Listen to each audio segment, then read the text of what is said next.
They stole $4 million from me while I slept in a nursing home. I never agreed to enter. But here is the thing that'll make your blood boil. I didn't even know the money existed. My name is Jake Morrison. I am 69 years old, 10 days away from turning 70. Vietnam veteran.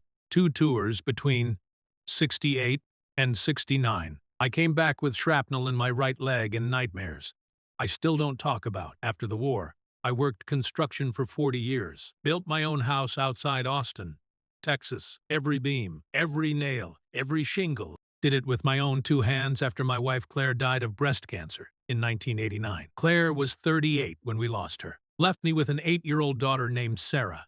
I raised that girl alone, taught her to ride a bike on our gravel driveway, helped her with algebra homework, even though I barely passed it myself. Saturday through every school play, every parent-teacher conference, every graduation, walked her down the aisle. When she married Derek Chen 15 years ago, I gave her everything I had. And on my 70th birthday, she drugged me, forged my signature, and dumped me in a care facility like I was garbage. You want to know why? $4 million. Money I didn't know existed. Money the government owed me for things I did 55 years ago in a jungle on the other side of the world. Money she and her husband planned to steal the second they could get me out of the way. Let me tell you exactly how they did it. Because if you are a veteran, if you are over 50, if you've got adult children who suddenly start calling more often, asking about your health, your finances, your plans for the future, you need to hear this story, because what happened to me could happen to you. It started 10 days before my birthday. I was in my workshop behind the house, sanding down an old dresser I'd picked up at an estate sale. I like refinishing furniture. Keeps my hands busy. Keeps my mind off the fact that I am getting old. And I am alone. My phone rang. Not a text, an actual phone call. That should have been the first warning sign. Sarah doesn't call. She texts. Short, efficient messages. Happy Thanksgiving, Dad. Merry Christmas. Always with a period. Never an exclamation point. She is a bank manager, and she communicates like she is sending internal memos. But this time, my phone was ringing, and her name was on the screen. Sarah, I answered, wiping sawdust off my hands. Dad, hi. How are you? The enthusiasm alone should have triggered every alarm in my head. I am fine. What is going on? Everything okay. Everything's great. Amazing, actually. Listen, Derek and I were talking last night, and we realized, Dad, you are turning 70 next week. That is a huge milestone. I hadn't really thought about it. 70 felt the same as 69, which felt the same as 68, just another year closer to the end. Yeah, I guess so. Well, we want to celebrate. Really celebrate. You only turned 70 once, right? For the past 9 years, I'd spent my birthday the same way. Eddie, Doc Martinez, would stop by around 6 p.m. with a 12-pack of Lone Star. We'd sit on my back porch, drink beer, and watch whatever game was on. Sometimes we'd talk about the war. Sometimes we wouldn't. That was the whole celebration. You don't need to make a fuss, I said. It is not a fuss. We want to do this. Derek and I want you to come stay with us for a few days. We'll throw you a proper birthday party. Have some people over. Make it special. Something in her voice too eager. Like a salesman who has already decided you are going to buy. But she is my daughter, my only child. And I am an old man who doesn't get many invitations anymore. All right, I said. That sounds nice. Perfect. We'll pick you up on Thursday, the 14th. Your birthday's Saturday, the 16th, so you can stay through the weekend. Pack a bag. Bring comfortable clothes. It'll be great, Dad. Really great. After we hung up, I stood in my workshop for a long time, staring at that half-sanded dresser. Something felt off, but I told myself I was being paranoid. That I was a bitter old man who couldn't accept that his daughter actually wanted to spend time with him. I should have trusted my gut. Here is what I didn't know. What I couldn't have known. 3 months earlier, in June, Congress had passed something called the Exceptional Valor Veterans Compensation Act. It was buried inside a massive 2,000-page spending bill. The kind nobody reads, except the staffers who wrote it. But on page 1847, subsection D, paragraph 12, there was a provision. Veterans who received the Bronze Star with Valor, Silver Star, or higher military decorations for actions in combat zones shall receive a one-time compensatory payment of $4 million in recognition of extraordinary service under hazardous conditions. $4 million. The government's way of saying, thanks for not dying in Vietnam. 55 years too late. I earned the Bronze Star with Valor in March of 1969. I was 23 years old, serving with the 1st Cavalry Division near the Cambodian border. Our Huey took enemy fire on a supply run, crashed hard. Fuel everywhere. 3 guys trapped inside, unconscious or too injured to move. I pulled them out one by one, while the jungle around us exploded with gunfire. Got them 50 yards away before the bird went up like a Roman candle. I was young and stupid, and too terrified to think about what I was doing. I stuffed it in a drawer when I got home and never looked at it again. But that medal made me eligible for $4 million, and I had no idea. You know why? Because I don't watch television news. Haven't in years. It is all political screaming matches and car commercials. I don't use Facebook or Twitter or whatever the hell else people use now. I read the Austin American-Statesman in the mornings and listened to Willie Nelson on the radio. That is my connection to the outside world. So when the Department of Veterans Affairs sent me notification letters about the money, 3 of them actually sent between July and September, I never saw them. Want to know why? Because my mail was going to Sarah's house. She changed my mailing address in June. Went to the post office with a forged power of attorney document and told them I was experiencing early-stage dementia and needed help managing my correspondence. The postal clerk never verified it, never called me to confirm, just changed it. So every piece of mail that came for me, including 3 letters from the VA explaining that I was entitled to $4 million, went to Sarah's address in North Austin. She and Derek had been planning this for months, and I walked right into it. Thursday, the 14th of September. They picked me up at 2 p.m. I was waiting on my front porch with a duffel bag. I'd packed 3 days' worth of clothes, my toothbrush, the medications I wasn't actually taking because I didn't need any. Derek pulled up in his BMW. Black. Leased. Not bought. I know because he once spent 20 minutes explaining to me why leasing was financially smarter. Derek's one of those guys who thinks being in finance makes him smarter than everyone else. He is 45, Chinese American, wears expensive suits and watches that cost more than my truck. Married Sarah 15 years ago. I was happy for her at the time. Now I can't remember why. Jake, he got out, gave me that corporate handshake. The kind that is firm enough to seem confident, but not so firm it seems aggressive. Ready for your birthday weekend?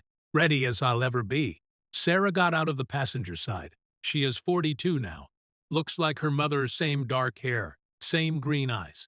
But where Claire was warm, Sarah's always been cool. Distant.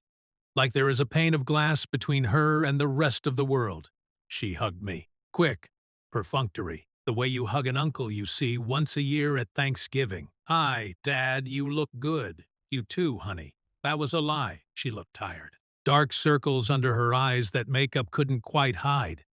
We got in the car, me in the back seat like a child being driven somewhere by his parents. Derek drove. He always drives. The whole ride. They asked questions. How is the house, Dad? Fine. Roof needs some work, but it'll hold another winter. Are you eating okay? I am not helpless, Sarah. I know. We just worry. Derek glanced at me in the rearview mirror. What about your medications? You taking them regularly? I am not on any medications. Another glance between Derek and Sarah. Quick, coded. I thought Doc Patterson had you on blood pressure meds. My blood pressure's fine. Doc says I am healthier than most guys my age. That is great, Sarah said, too brightly. That is really great. Dad, the conversation died after that. We drove the rest of the way in silence. Their house is in a development called Silverado Heights. Every house looks exactly the same. Gray siding, white trim, black shutters. 2-car garage, the American dream. Manufactured and identical. Rolled out across former ranch land like a carpet. Inside, the house looked like a furniture showroom. Everything white, gray, or beige. Leather couches that looked expensive but uncomfortable. abstract art on the walls. The kind that costs thousands of dollars and means nothing. No photos of me. Plenty of Sarah and Derek in exotic locations. Santorini, Bali, Paris. But not one picture of me. Not one picture of Claire. It was like they'd erased us. "Make yourself at home, Dad," Sarah said, showing me to the guest room. The guest room was at the end of the hall. Small, impersonal, beige walls, white bedding, a generic landscape painting of mountains I'd never seen. Bathrooms across the hall, dinners at 7. Derek's grilling steaks. Sounds good. She left, closing the door behind her. I sat on the edge of the bed and looked around. The room had a window that overlooked their backyard. Perfectly manicured lawn. No weeds, no personality. There was a closet with nothing in it except extra hangers. A nightstand with a lamp and nothing else. It felt like a hotel room. Sterile, temporary. I unpacked my bag, hung up my shirts, and sat back down. That feeling was back, the one that had been nagging at me since Sarah's phone call. Something's wrong, but I couldn't put my finger on what. Dinner was on the back patio. Derek grilled ribeye steaks on a massive stainless steel grill that probably cost $3,000. He was wearing an apron that said, "Grill Master" in aggressive capital letters. "How do you like your steak, Jake?" "Medium rare. Can't stand when people overcook a good steak. It is a crime against beef." He laughed at his own joke. I didn't. Sarah brought out sides, roasted potatoes, grilled asparagus, a salad I wouldn't touch. She poured wine, red, French, the kind with a name I can't pronounce. "To Jake," Derek said, raising his glass. "To 70 years of being one tough son of a bitch." We clinked glasses. I took a sip. The wine tasted wrong. Not bad, exactly, but off. Like there was something underneath the fruit and tannins. Something bitter, chemical. I set my glass down. "You okay, Dad?" Sarah asked. "Fine. Just not much of a wine drinker.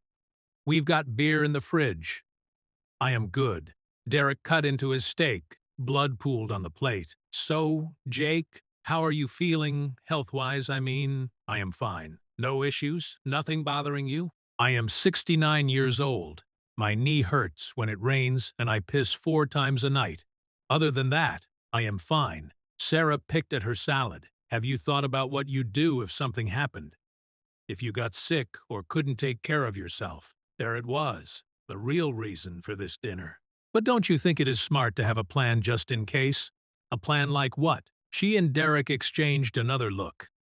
"Like power of attorney," Derek said. "So someone you trust can make decisions for you if you can't make them yourself." "I can make my own decisions." "Of course you can. Now, but what about in 5 years?" "Then I'll worry about it in 5 years." "Dad," I said, "I'll worry about it later." The conversation ended there. We finished dinner in uncomfortable silence. I didn't touch my wine glass again. By 9 p.m., I was exhausted. Not normal, tired, bone-deep chemical exhaustion. Like I'd been awake for 3 days straight. "I am going to bed," I said. "Already?" Sarah looked surprised. "It is only 9. Long day." In the guest room, I lay down on top of the covers, fully clothed. I told myself I'd just rest my eyes for a minute. I was out in seconds. I woke up Friday morning, feeling like I'd been hit by a truck. My mouth was cotton dry. My head pounded. My muscles ached like I'd run a marathon. The light coming through the window felt like it was stabbing directly into my brain. I checked my watch. 10:47 a.m. I never sleep past 6. Not since boot camp in 1967. My body's wired to wake up before sunrise. It is not a choice. It is just how I am built after 50-plus years of early mornings. But I'd slept for 13 hours. I stumbled to the bathroom across the hall, looked at myself in the mirror. I looked like hell. Eyes bloodshot and sunken, skin pale and waxy. I looked 20 years older than I had yesterday. I splashed cold water on my face. It didn't help. Downstairs, Sarah was in the kitchen, making pancakes. "Morning, Dad. How'd you sleep?" Like I was drugged. I meant it as a joke, but she didn't laugh. "Your body's catching up on sleep." I sat down at the kitchen table. Derek was reading something on his iPad, drinking coffee from a mug that said, "World's Best Husband. Morning, Jake. Pancakes?" "Sure." Zara brought me a plate. 3 pancakes, butter, syrup. They looked perfect. They tasted like cardboard. I forced down 3 bites and pushed the plate away. Not hungry? Not really. You barely ate last night either. Are you feeling okay? I am fine. Just tired. Derek set down his iPad. Maybe you should take it easy today. Rest up for tomorrow. Big birthday celebration. What celebration? I thought it was just us. It is just us, Sarah said quickly. Derek just means dinner. We're making your favorite. What is my favorite? A pause. Just a second. But I caught it. Chocolate cake, she said. You've always loved chocolate cake. I have loved chocolate cake since I was a kid, but I couldn't remember ever telling Sarah that. Claire knew, but Sarah, yeah, I said. That sounds good. I spent the rest of Friday in a fog. I tried to read a book I'd brought, a Lee Child novel, but I couldn't focus. The words swam on the page. I tried to watch television, but I couldn't follow the plots. By 7 p.m., I was exhausted again. That same chemical exhaustion. I am going to bed early, I told them. Derek frowned. It is your birthday tomorrow. You should stay up. Celebrate. I'll celebrate tomorrow. In the guest room, I lay down fully clothed again. And I was gone. Saturday, my birthday. I woke up at 10:30 a.m. This time. Thicker. My whole body felt heavy, like I was moving through mud. I dragged myself to the bathroom, looked at myself in the mirror. I looked like death. Downstairs, Sarah had made breakfast. Pancakes again. Happy birthday, Dad. Like a flight attendant telling you to enjoy your flight while the plane's on fire. I sat down, stared at the pancakes. I don't feel good, I said. You are just getting older, Derek said, appearing with a cup of coffee. It happens to everyone. Take it easy today. The coffee tasted wrong too, that same bitter aftertaste. I didn't drink it. Around 5 p.m., they told me to get dressed for dinner. Nothing fancy, Sarah said. Just clean shirt and pants.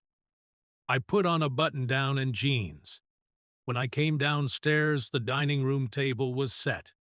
Candles, nice plates. A chocolate cake in the center with 70 candles. 70 candles. An absurd fire hazard. Surprise, Sarah said, though we were the only 3 people in the house. They sang happy birthday. Off-key. Mechanical. Make a wish, Dad. I wished, like I'd wished every birthday for 35 years, to see Claire again. To tell her I tried my best with Sarah, that I hope she'd be proud. I blew out the candles, took 3 breaths to get them all. Derek poured champagne. View Clickwood. Expensive to 70 years, he said, raising his glass. We clinked. I drank. And there it was again. That bitter chemical taste, stronger this time. What is that? I asked. Tastes like... It is aged differently, Derek said too quickly. European method. Try champagne. I set down my glass, didn't drink any more. We ate cake. It was good, actually. Probably from a bakery. 10 minutes later, the room started moving. The walls stretched. The floor tilted. Sarah's face blurred and doubled. Dad, are you okay? I tried to stand. I feel... Strong hands grabbed me. Derek's voice, far away and underwater. Easy there, Jake. You are having an episode. Episode? No, I am. But my tongue was thick. Words came out slurred, wrong.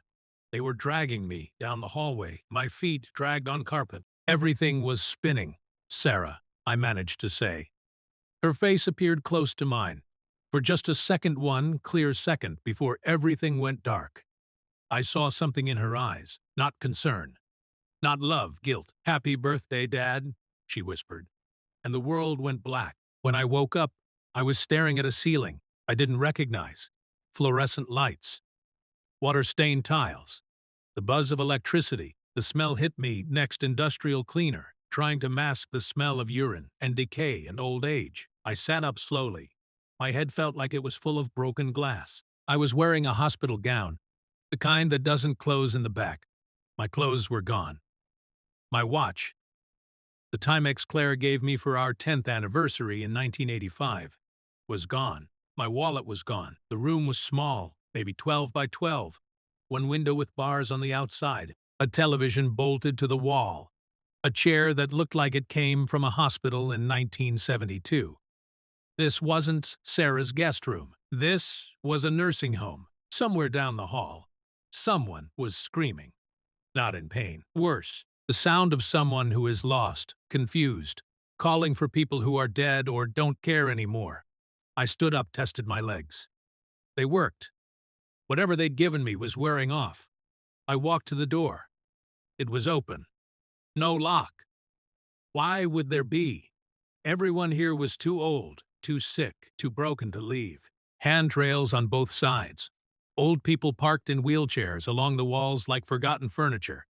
An old man with no teeth stared at nothing. A woman with a walker shuffled past, muttering about someone named Harold. I walked to the nurse's station. The nurse looked up, young, maybe 28, Southeast Asian, wearing scrubs with cartoon cats on them, tired eyes that had seen too much. "Mr. Morrison," she smiled. "Professional empty. You are awake. How are you feeling?" "Where am I?" "Golden Meadows Veterans Care Facility. You've been here 4 days now." 4 days. The room tilted again. Not from drugs this time, from rage. "How did I get here?" "Your daughter Sarah and her husband Derek brought you in on Saturday night. They said you'd had several episodes. Falls, confusion, memory problems. They were very concerned. I don't have memory problems." That look. That pitying, patronizing look that says that is exactly what someone with memory problems would say. "It is completely normal to feel disoriented at first, Mr. Morrison. Why don't you head back to your room? I'll have someone bring you breakfast. You must be hungry. I want to call my daughter." "Of course. Let me get you a phone." She handed me a landline, old, beige, the kind with a curly cord that I hadn't seen since the 90s. Not my cell phone. They'd taken that. I dialed Sarah's number, the one I'd memorized 30 years ago when she was in middle school, and I needed to reach her at friends' houses. It rang. It rang. She picked up on the 5th ring. She didn't recognize the number. She thought the facility was calling her. "It is me," I said. 3 seconds of dead silence. In those 3 seconds, I knew everything. "Dad," her voice changed. Flattened. "You are awake." "What the hell did you do to me, Sarah?" "We made a decision. For your safety. You drugged me and dumped me in a nursing home. You had an episode on your birthday. You fell. You were confused, disoriented. Derek and I had no choice but to get you professional care." "Bullshit. I didn't fall. You put something in my champagne." "Dad, you are confused. That is the problem. That is exactly why you need to be there." "I am not confused, Sarah. I know exactly what is happening." Silence. "Who is Dr. Wilkins?" I asked. "Your new physician. We switched you from Dr. Patterson last month. Dr. Wilkins specializes in geriatric care." "I never agreed to switch doctors." "You don't remember agreeing. That is part of the problem. Dr. Wilkins examined you and confirmed what Derek and I already knew. You are not safe living alone anymore. So you locked me up without my permission." "We have medical power of attorney, Dad. We did this legally." "Medical power of attorney. I never signed anything." "I know I didn't." "When did I supposedly give you that?" 2 months ago, July. You came to our house and signed the paperwork. I haven't been to your house in over a year. Not until you invited me for my birthday so you could drug me." "Dad, you are not remembering clearly." "I remember perfectly. You are lying." Her voice went cold, ice cold. "The paperwork is legal and binding. Dr. Wilkins agrees you need full-time care. You are staying at Golden Meadows. Derek and I will come visit when we can." "Sarah." She hung up. I stood there in that hallway, holding that phone, my hand shaking. Not from fear, Not from confusion, from pure, burning rage. Because right then, standing in that nursing home I never agreed to enter, wearing a hospital gown, robbed of my freedom and my dignity, I knew exactly what had happened. My daughter had betrayed me, the daughter I raised alone. The daughter I worked 2 jobs to put through college. The daughter I walked down the aisle and danced with at her wedding. She looked me in the eyes, wished me happy birthday, and destroyed my life. And I still didn't know why. But I was about to find out. The next morning, I met the man who had helped me destroy them. His name was Eddie Martinez. We called him Doc in Vietnam, not because he was a medic, but because he always knew how to fix things. Broken radios, jammed rifles, blown tires. Doc could fix anything. Except he couldn't fix what Sarah had done to me. Not yet.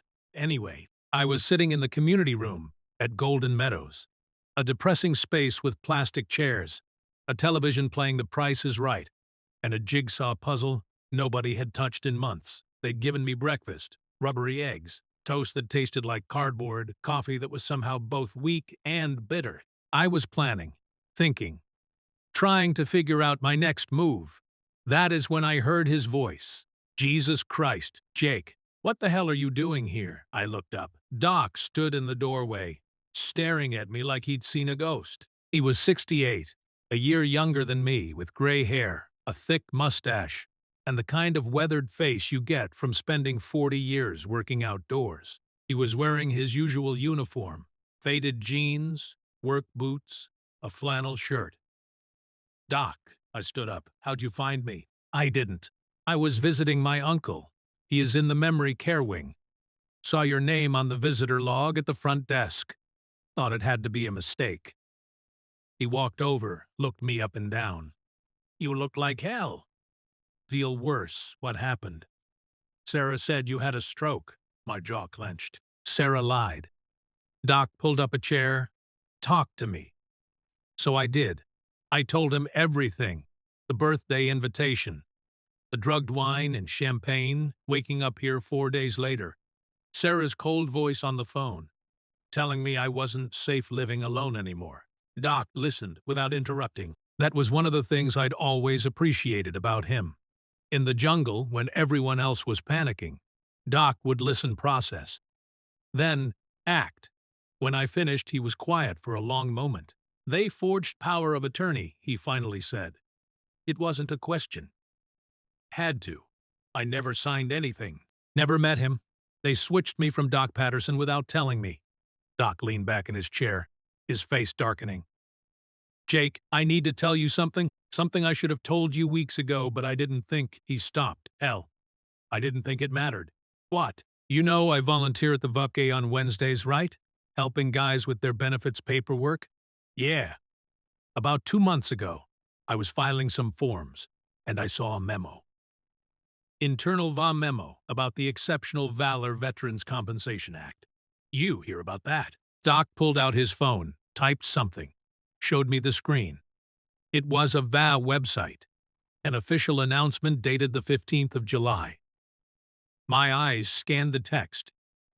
Words jumped out. Bronze Star with Valor. Silver Star. Extraordinary service. One-time payment. And then I saw the number. $4 million, $4 million, I said slowly. For combat vets with Valor Awards. Congress passed it in June, buried it in some massive spending bill. The VA started processing claims in July. My mind was racing. I got the Bronze Star with Valor in '69. I know, that is why I thought about calling you when I saw the memo. But then I figured, hell, they're sending letters to everyone who is eligible. You'd get yours and handle it yourself. I never got a letter. Doc's expression went dark. They changed your mailing address, didn't they? Sarah did. In June, right when the VA started sending notifications, Jake, I need you to think. Did Sarah or Derek ever ask you to sign anything? Anything at all? Could have been disguised as something else. Medical forms. Insurance paperwork. Anything. I thought back. Number, I haven't signed anything for them, ever. Then they forged your signature. Because to claim that money on your behalf, they'd need power of attorney. And you said you never gave them that. The pieces clicked together, all of it. The timing, the urgency, the drugging. They've been planning this for months, I said. Looks like it. How do I stop them? Doc was quiet for a moment, thinking. Then, first things first. We need to get you out of here. Can you walk okay? You clear-headed? Getting better. Whatever they gave me is wearing off? Good, because if they've got fraudulent power of attorney, they could try to keep you locked up in here indefinitely. Drain whatever else you've got while they're at it. A cold chill ran down my spine. I'd been so focused on the betrayal, I hadn't thought about the endgame. I need a lawyer, I said. You need a damn good lawyer, and a doctor who'll testify that you are competent. Can you prove you are not confused? Not suffering from dementia? Ask me anything. Doc spent the next 10 minutes grilling me. Math problems, current events. Names of people we'd served with in Vietnam. My address, social security number. Claire's birthday. Sarah's birthday. Every answer came quick and accurate. You are sharp as ever, Doc said. We just need to prove it officially. I know a guy, Dr. Raymond Chen, geriatric psychiatrist. He is good. Does work for the VA. If he evaluates you and says you are competent, that'll blow Sarah's whole story apart. How fast can he get here? Dr. Chen arrived 3 hours later. He was in his mid-50s, Chinese-American, wearing slacks and a sweater, professional but warm. He shook my hand, sat down across from me in one of the facility's private consultation rooms. Mr. Morrison, I am going to ask you a lot of questions. Some might seem silly or repetitive. Just answer as honestly as you can. Okay. Okay. For the next 2 hours, he put me through tests. Memory tests, cognitive assessments, problem-solving exercises. He asked me to draw a clock, repeat sequences of numbers backward. It was exhausting, but I nailed every single one. At the end, Dr. Chen closed his notebook and looked at me. Mr. Morrison, I'll be blunt. You are cognitively sound. Sharp, actually. You scored in the 93rd percentile for your age group. You have no signs of dementia, no memory impairment, no confusion beyond what I'd expect from someone who has been heavily sedated. Sedated? The nurse mentioned you've been given Ativan since you arrived. That is a benzodiazepine. It can cause drowsiness, confusion, memory issues, if given in high doses over several days. But you are coming out of it now. They've been drugging me here, too. For your daughter's instructions, yes? The facility believed they were acting in your best interest based on the medical documentation provided. Rage boiled up in my chest. So what now? Now I write a report stating that you are fully competent and do not require nursing home care. That report should be enough to get you released. But Mr. Morrison, if your daughter forged power of attorney documents, that is fraud. You'll need a lawyer. I know. Doc, who'd been sitting quietly in the corner, spoke up. I already made a call. Lawyer named Patricia Brennan. She specializes in elder abuse cases. She'll be here tomorrow morning. That night, I barely slept. I lay in that uncomfortable bed, staring at the ceiling, my mind churning through everything I'd learned. $4 million. Sarah and Derek had found out about it, changed my mailing address, forged my signature, drugged me, and locked me away. All to steal money I didn't even know existed, my daughter. The little girl I'd raised alone, the one I'd read bedtime stories to and taught to ride a bike and walk down the aisle. She'd looked me in the eyes and destroyed me for money. But here is what she didn't know. I wasn't some confused old man who'd roll over and die quietly. I was a combat veteran. I'd survived 2 tours in Vietnam. I'd watched friends die. I'd killed men who were trying to kill me. I'd built a life from nothing after my wife died. and I'd be damned if I'd let my own daughter steal it from me. Patricia Brennan arrived at 9 a.m. the next morning. She was in her early 50s with short gray hair, sharp eyes, and a no-nonsense demeanor. She wore a blazer and carried a leather briefcase. She shook my hand firmly. "Mr. Morrison, Doc Martinez told me what happened.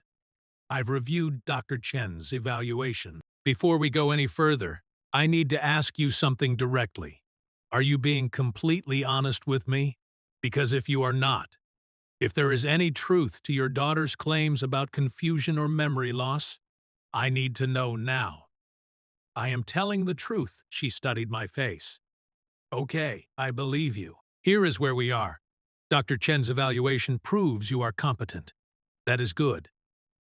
But your daughter has documents supposedly signed by you, giving her medical power of attorney. Until we can prove those documents are fraudulent, she has legal authority. How do we prove they're fake? We get a handwriting expert to analyze the signature. We subpoena the witnesses who supposedly saw you sign, if they exist.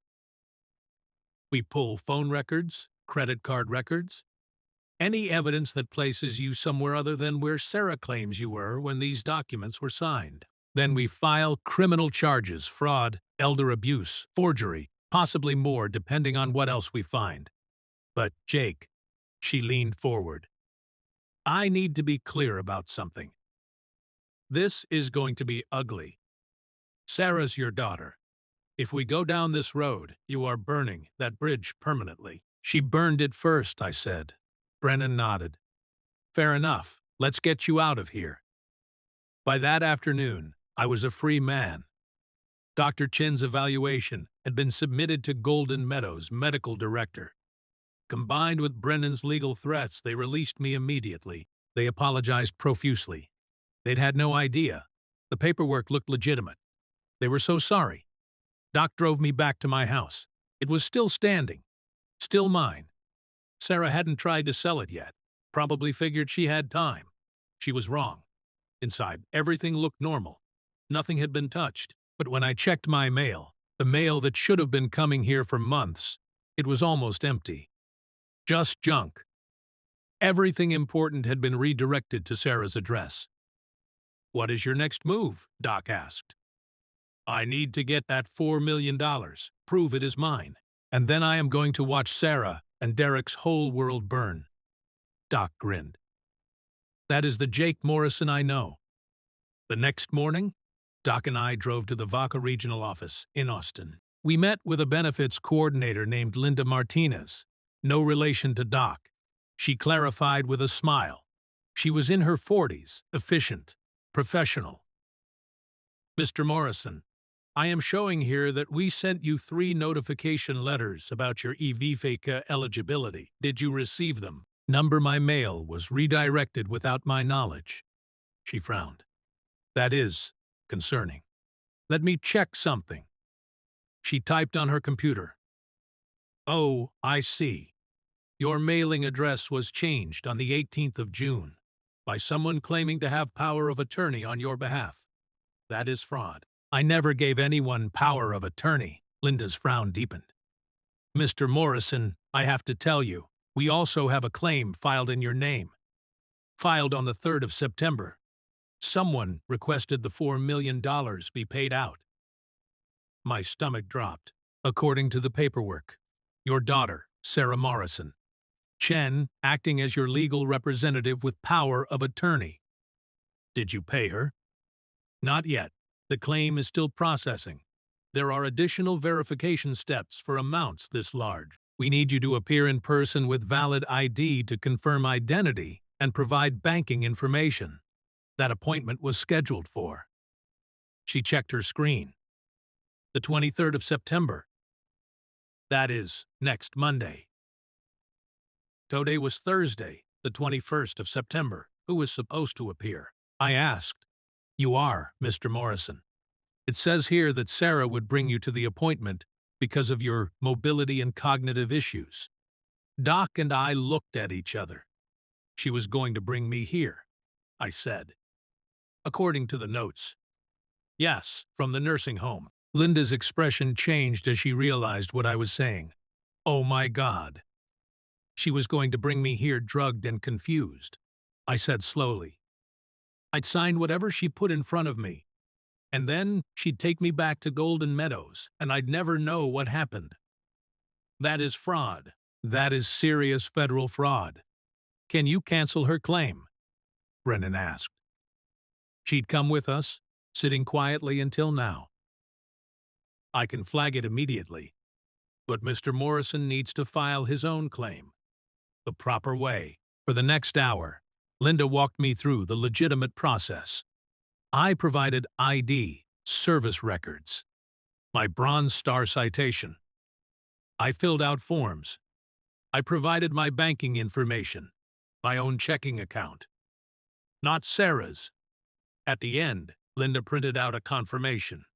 Your claim will be processed within 30 days. But given the circumstances, the attempted fraud, I am going to flag this for expedited review.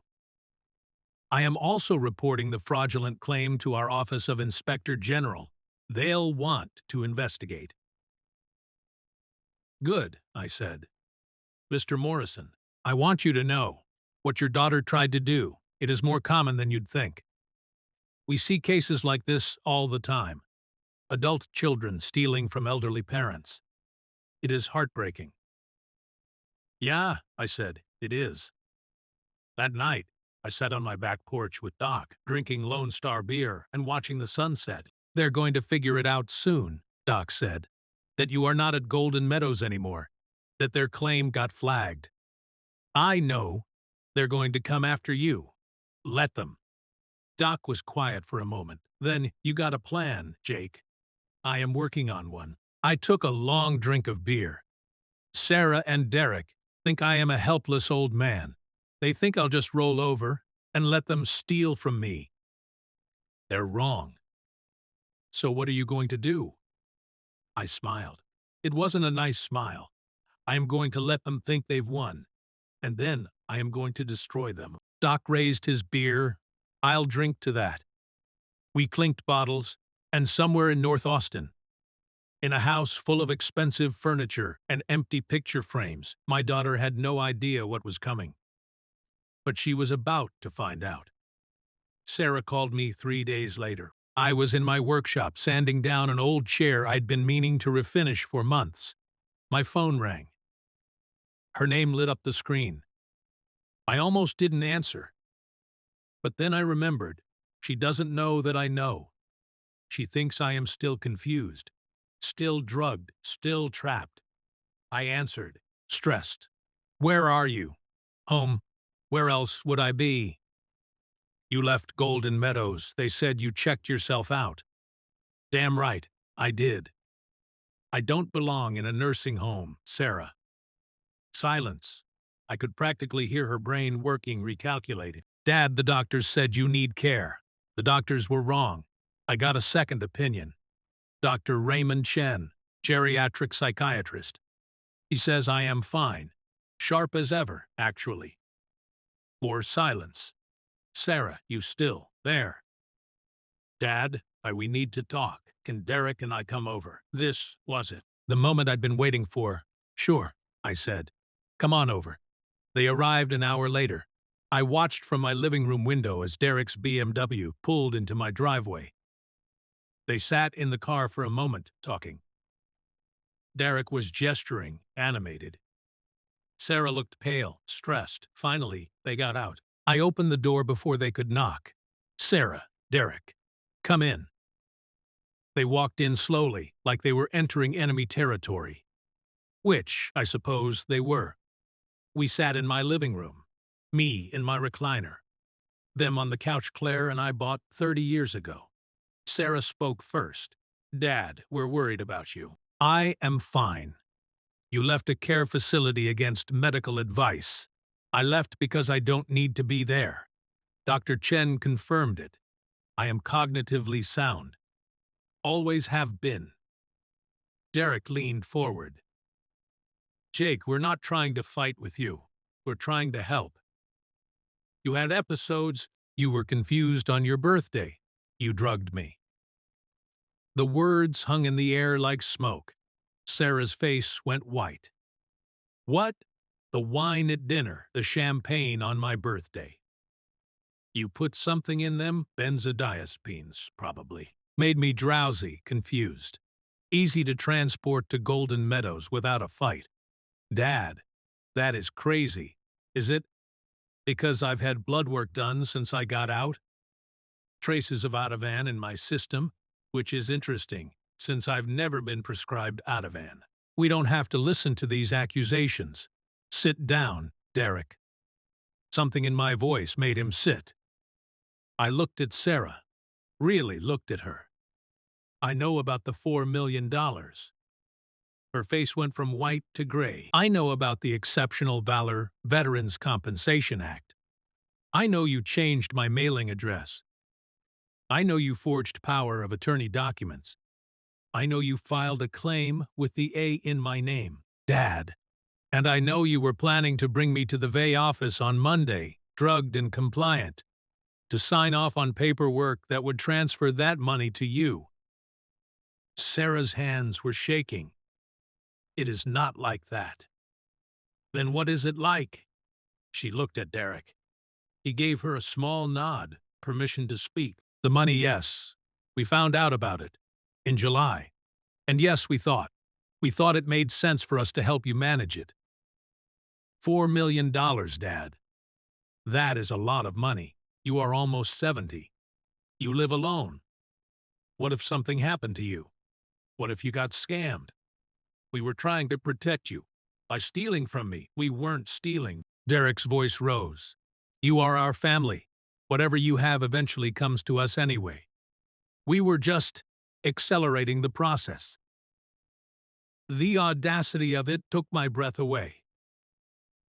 So you drugged me, locked me in a nursing home, forged my signature, committed federal fraud. Because you couldn't wait for me to die? We have expenses, Derek said. Do you know how much it costs to maintain our lifestyle?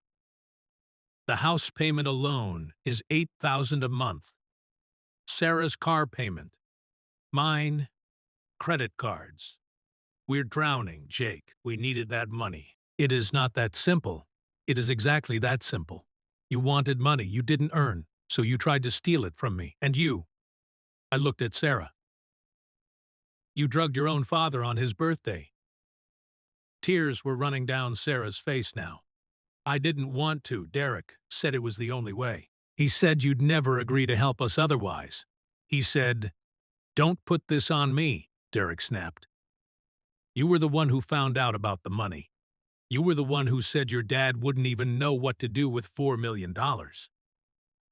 They were turning on each other. Good, Dad, please. Sarah was crying harder now. A huge mistake. But we're family. We can fix this. Just don't report us. Please, Derek will lose his license. I'll lose my job. We'll lose everything. I stood up. You should have thought of that before you betrayed me. Dad, get out of my house, please. Get out. They left. Sarah was sobbing. Derek was stone-faced, already planning his next move. I watched them drive away, and I smiled. Because they'd just confirmed everything I needed. Patricia Brennan had recorded the entire conversation. She'd set up audio equipment in my living room that morning. Small microphones, hidden in plain sight. Every word Sarah and Derek said was now evidence. That is confession, Brennan said, playing back the recording in her office the next day. They admitted to drugging you, to filing fraudulent paperwork, to forging signatures. Is it enough? Combined with Dr. Chen's evaluation, the VA's records, and testimony from the nursing home. Yes, it is enough for criminal charges. Elder abuse, fraud, forgery, conspiracy. They're looking at prison time. How long? 5 to 10 years, probably. Maybe more for Derek since he was the ringleader. I sat back in my chair. Do it. Jake, I have to ask. Are you sure? Sarah's your daughter. Once we file charges, there is no going back. I am sure. All right. Brennan opened her laptop. We'll file with the district attorney's office today. I'll also notify the VA's inspector general. They'll want to investigate the federal fraud angle. What about the money? Can Sarah still try to claim it? The VA flagged her claim when we reported the fraud. Your claim is the only active one. You should see the money within 2 to 3 weeks. Good. Brennan looked at me seriously. Jake, what are you going to do with $4 million? I'd been thinking about that. Veteran organizations. The rest. I don't know yet. But I'll figure it out. Just don't let it change you. Too late for that, I said. I already changed. The moment my daughter drugged me on my birthday. The charges were filed on Monday, the 25th of September. Sarah and Derek were arrested at their house that evening, handcuffed. Read their Miranda rights, booked into Travis County Jail. The local news picked up the story.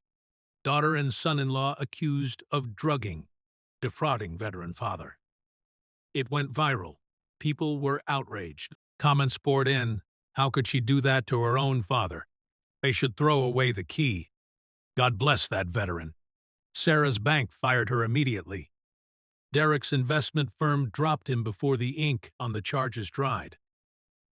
Their house, the one with the $8,000 monthly payment, went into foreclosure within a month. Everything they'd built collapsed like a house of cards, and I felt nothing. No satisfaction, no revenge. Fueled joy, just emptiness. 3 weeks later, my phone rang. Unknown number. I almost didn't answer, but something made me pick up. Dad. Sarah's voice small. Please don't hang up. I almost did, but I didn't. What do you want, Sarah? I am out on bail, Derek too. The trial's set for January. She paused. Dad, I am so sorry. I know that doesn't mean anything, but I am. I was weak, desperate. Derek kept pushing and I went along with it. I convinced myself we were helping you. That you wouldn't understand the money anyway. That it was better if we managed it. You convinced yourself it was okay to steal from me. Yes. She was crying. I know it was wrong. I know I destroyed everything. Our relationship, your trust. My life. Derek's life. Everything. Good. Silence. Is that all you called to say? I asked. Number I called to tell you? I don't expect forgiveness. I don't expect you to drop the charges or help us. I just wanted you to know that I understand what I did. I understand I destroyed the most important relationship in my life for money, and I'll regret it until the day I die. You should.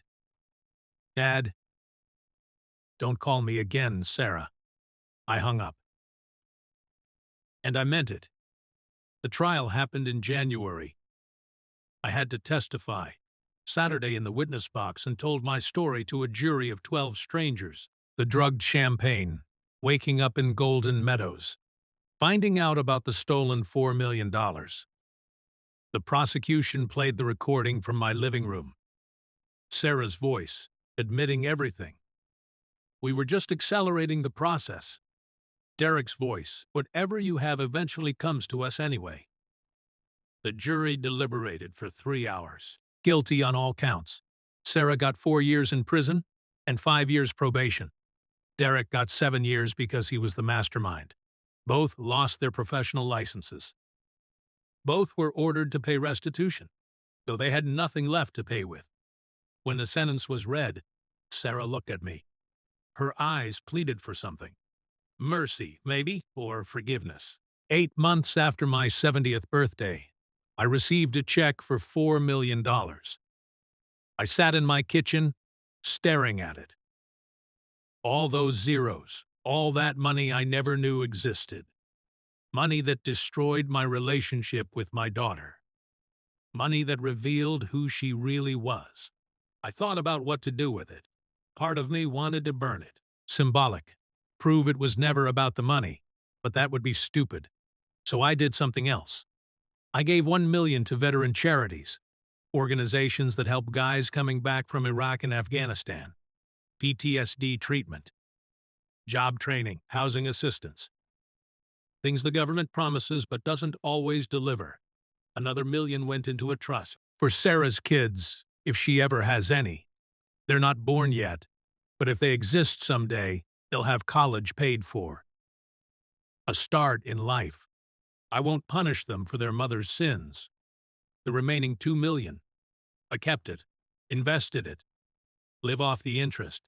I am 70 years old now. I still live in the house I built. I still have my workshop. Doc still comes by on Fridays with beer. My life looks almost the same as it did before, except my daughter's in prison, and I am alone.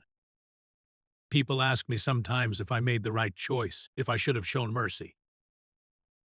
Forgiven her, dropped the charges because she is family. My answer is always the same. Family is what you make it. Blood doesn't give someone the right to abuse you, to steal from you, to drug you, and lock you away like a problem they're tired of dealing with. Sarah made her choice when she put something in my champagne. When she watched me collapse and whispered, "Happy birthday," as I lost consciousness. When she signed fraudulent paperwork and planned to steal $4 million from her own father. I made my choice when I fought back. Some people think I was too harsh, that I should have forgiven her because she is my daughter. That blood is thicker than water. But here is what they don't understand. The blood of the covenant is thicker than the water of the womb. The bonds you choose, the people who earn your trust and loyalty, those are stronger than the accidents of biology. Sarah was my daughter by birth, but she stopped being my family the moment she betrayed me. And I don't regret pressing charges. I don't regret watching her go to prison.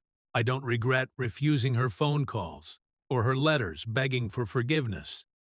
Because I am not a victim. I am a 70-year-old combat veteran who refused to roll over and die quietly. I am a man who fought back against his own child when she tried to destroy him. And I am a survivor. My name is Jake Morrison. I am a Vietnam veteran. I am 70 years old. I live alone in a house I built with my own hands. My daughter is in prison for trying to steal $4 million from me. And if you are sitting there thinking, that is so sad, how could a daughter do that to her father? You are asking the wrong question. The question isn't how she could do it. The question is, what would you do if it happened to you? Would you fight back? Or would you let them get away with it because they're family? Would you press charges? Or would you forgive them because blood is supposed to be thicker than water? Would you stand up for yourself? Or would you roll over because standing up means admitting your own child betrayed you? I made my choice. I fought back. I pressed charges. I watched my daughter go to prison, and I'd do it again. Because here is the truth. Nobody wants to say out loud. Sometimes the people who hurt you the most are the ones you love the most. And when that happens, when your own family betrays you, you have two choices. Or you can be a survivor. I chose survivor. What would you choose? If you are a veteran, or if you are elderly, or if you have adult children who suddenly seem very interested in your finances, please learn from my story. Trust your gut. If something feels wrong, it probably is. Never sign documents without reading them carefully. Never give anyone power of attorney unless you absolutely have to. Keep your mail secure. Monitor your accounts. And most importantly, don't let anyone, not even family, make you feel like you are too old, too confused, or too helpless to manage your own life. Because you are not. You have rights. You have options. You have worth. And you have the strength to fight back. Don't let anyone tell you otherwise. Not your children. Not their spouses. Not even the voice in your head that says family deserves infinite chances. Set boundaries. Enforce them. Even when it breaks your heart. Especially when it breaks your heart. That is how you survive. That is how you thrive. And that is how you make damn sure nobody, not even your own blood, turns you into a victim in your own life. My name is Jake Morrison. I am 70 years old. I am a survivor. And so are you.